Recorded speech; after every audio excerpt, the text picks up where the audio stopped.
It's Pipe Dream, everyone. The exciting 1990 puzzle game for the Nintendo Entertainment System from LucasArts Bulletproof Software and developed by Distinctive Software Incorporated, where you connect a pipe using various tiles of pipe that pop up on your dispenser gimmick and try to keep the water or slime or whatever the fuck that sludge is called from spilling onto the open space or something or another. Okay, I'm going into this with a bit of a bias, if you will, because I do not like Pipe Dream.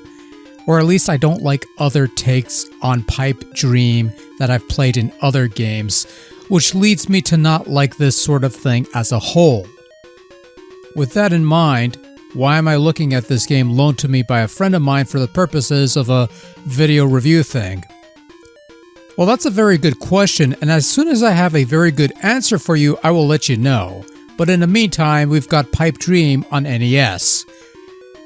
Fuck knows why, but anyway, here we go.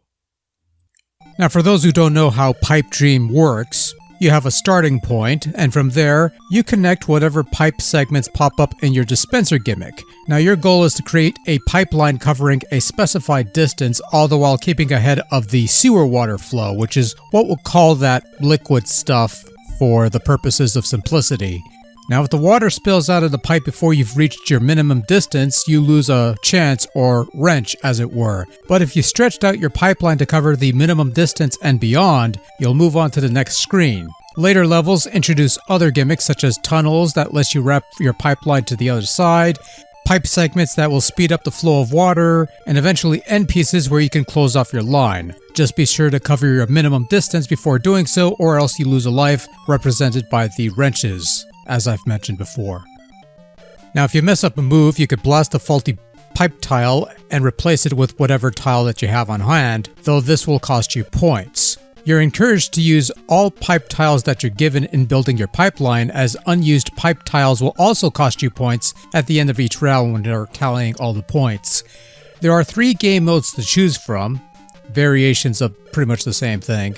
Game A gives you a whole bunch of puzzles to play, 16 levels and 4 rounds as the game calls it.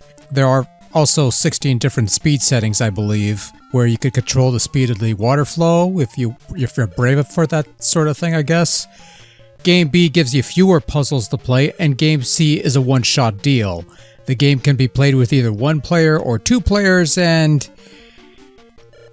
you know, I'll give Pipe Dream on NES this much. It plays well enough, controls more than adequately, and it's probably the most tolerable version of this sort of thing that I've played. But it's not something that holds my interest for very long. Like I said, I'm not a fan of this sort of thing when it's placed in other games as a sort of mini-game, and this version on its own only works for me because it's restricted to a single screen rather than having to scroll all over the place trying to connect one end to another, which is usually what the case is when I'm playing those other versions of Pipe Dream in those other games.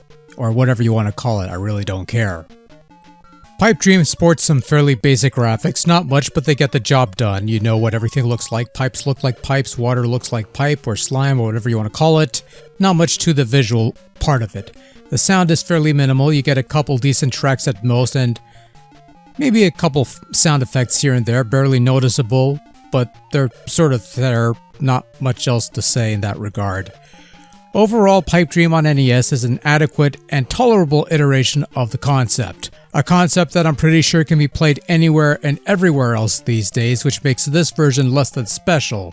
For the time, I'm sure it would have been fine for those wanting a different type of puzzle game on the NES from the usual falling block variants, but personally, I'll take any of those over Pipe Dream any day of the week. Your mileage, of course, may vary.